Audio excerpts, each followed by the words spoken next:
নমস্কাৰ আপোনালোক সকলোকে মোৰ ইউটিউব চেনেল আসাম এক্সাম কৰ্ণাৰলৈ স্বাগতম জনাইছোঁ। শিৱসাগৰ ইউনিভাৰ্চিটি যে বিএড এডমিশ্যন আছিল 2025 বৰ্ষৰ তাৰ ইতিমধ্যে অনলাইন আবেদন আৰম্ভ হৈছে। দুবছৰীয়া পাঠ্যক্ৰমৰ কাৰণে এইবাৰ অনলাইন আবেদন কৰাৰ লগতে আপোনালোকৰ এন্ট্ৰেন্স এক্সাম হ'ব। যিটো এন্ট্ৰেন্স এক্সাম অহা 15 জুনত অনুষ্ঠিত কৰা হ'ব, অৰ্থাৎ 15 জুন তাৰিখে আপোনালোকৰ এন্ট্ৰেন্স এক্সামটো পতা হ'ব। গতিকে আপোনালোকে অনলাইন আবেদন কৰিব পাৰে। ইয়াত যদি এলিজিবিলিটি ক্ৰাইটেৰিয়াখিনি চাই এটা আপোনালোকৰ 50% লাগিব গ্ৰেজুৱেশ্যনত, তাৰপিছত আপোনালোকৰ 5% ৰিলেক্সেশ্যন থাকিব চায়েন্স আপোনালোকৰ SC ST OBC কাৰণে, আৰু যিসকল মেথমেটিক্স বা চায়েন্স ইঞ্জিনিয়াৰিং টেকন'লজি সেইখিনি ফিল্ডৰ কাৰণে 55% মাৰ্কছ লাগিব। বাকীবোৰৰ কাৰণে যিসকল জেনেৰেল কেণ্ডিডেট হয় তেওঁলোকৰ কাৰণে 50%, আৰু যিসকল SC ST OBC PED হয় তেওঁলোকৰ কাৰণে আপোনালোকৰ 45% হ'লে হৈ যাব। তাৰপৰা ইয়াৰ ৰিজাৰ্ভেশ্যনখিনি চাব পাৰি। আপোনালোকৰ SC ST 7%, ST প্লেন 10% সেইখিনি উল্লেখ কৰা আছে। মই ৰিলেক্সেশ্যনটো ক'লোৱে যে 5% ৰিলেক্সেশ্যন দিয়া হ'ব, 50% লাগিব জেনেৰেলৰ কাৰণে, আৰু 45% লাগিব আপোনালোকৰ SC ST OBC কাৰণে যিসকলে গ্ৰেজুৱেশ্যন কমপ্লিট কৰিছে বা মাষ্টাৰ ডিগ্ৰীত হ'লেও হ'ব। যিকোনো এটা ফিল্ডত আপোনালোকৰ থাকিলেই হ'ল, আপোনাৰ হায়েষ্ট কোৱালিফিকেশ্যন যিটো সেইটোৰ ওপৰত ডিপেণ্ড কৰিব। তাৰপিছত আপোনালোকৰ এক্সামটো কেনেকৈ পতা হ'ব কৈছে। ইয়াত আপোনালোকৰ 60 মাৰ্কৰ এটা এক্সাম পতা হ'ব, এণ্ট্ৰেন্স এক্সাম পতা হ'ব। তাৰপৰা 60% লোৱা হ'ব, অৰ্থাৎ 60ৰ ভিতৰত আপুনি যিমান পাৰে তাৰপৰা লোৱা হ'ব। তাৰপিছত 40 নম্বৰটো আপোনালোকৰ SLC SS বেচেলৰ ডিগ্ৰী আৰু মাষ্টাৰ ডিগ্ৰী তাৰপৰা 40 নম্বৰ লোৱা হ'ব। ধৰি লওক আপুনি SLCত যদি নম্বৰ পাইছে 60, 10ৰ ভিতৰত তেতিয়া আপুনি 6 নম্বৰ পাব।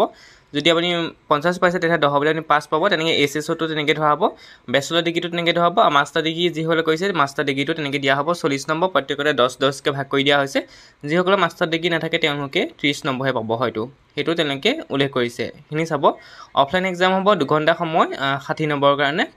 তাৰপৰা নাম্বাৰ ছেকশ্যন দিয়া আছে, section A B C D কে দিয়া আছে। General English, general knowledge, reasoning আৰু টিচিং এপ্টিটিউড প্ৰত্যেকৰে 15 মাৰ্কছ আহিব।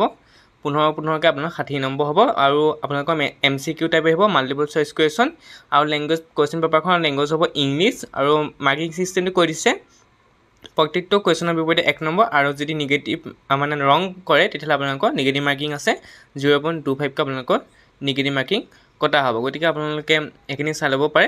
তাৰপৰা চিলেবাছো দি দিয়া হৈছে, গতিকে আপোনালোকে চিলেবাছখিনিও চাব পাৰে। ইংলিছৰ কাৰণে চিলেবাছ দিছে, জেনেৰেল নলেজৰ কাৰণেও দিছে।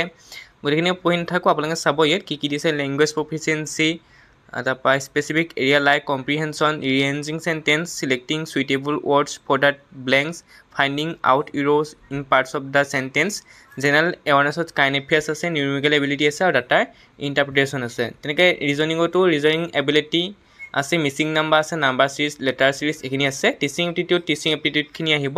গতিকে আপোনালোকে টিচিং এপ্টিটিউডখিনি চাব। আগৰ কুৱেশ্যন পেপাৰ BEDৰ ডিব্ৰুগড় ইউনিভাৰ্চিটি হয়, গুৱাহাটী ইউনিভাৰ্চিটি হয়, কুৱেশ্যন পেপাৰবোৰ চাব। লগতে শিৱসাগৰ ইউনিভাৰ্চিটিবিলাকো যি কুৱেশ্যন পেপাৰ আছে সেইটো চাব।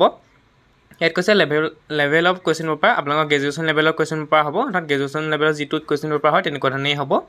তাৰপৰা এপ্লিকেশ্যন প্ৰচেছটো ইতিমধ্যে আৰম্ভ হৈ গৈছে। 5 মে'ৰ পৰা ষ্টাৰ্ট হৈছিলে অনলাইন আবেদন। গতিকে আপোনালোকে অনলাইন আবেদন কৰিব পাৰে। অনলাইন আবেদন কৰিবৰ কাৰণে শিৱসাগৰ ইউনিভাৰ্চিটিৰ অফিচিয়েল ৱেবছাইটত গ'লেই হ'ল।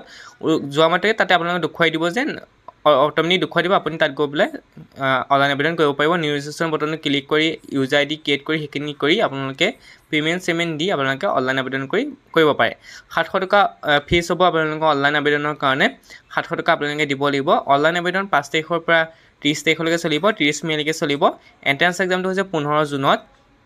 ডিক্লেৰেশ্যন ৰিজাল্ট হ'ব 5 জুলাইত, আৰু আপোনালোকৰ এডমিশ্যন হ'ব 15 জুলাইত। গতিকে আপোনালোকে যিসকলে দিম বুলি ভাবিছে শিৱসাগৰ ইউনিভাৰ্চিটিত তেওঁলোকে দিব পাৰে। আৰু আপোনালোকৰ যিটো ভেনু আছে, অৰ্থাৎ টেষ্ট চেণ্টাৰ, অৰ্থাৎ এক্সামটো ক'ত হ'ব হয়তো সকলোৱে গম নাপায়। টেষ্ট চেণ্টাৰটো আপোনালোকৰ শিৱসাগৰ ইউনিভাৰ্চিটি কেম্পাছতে হ'ব।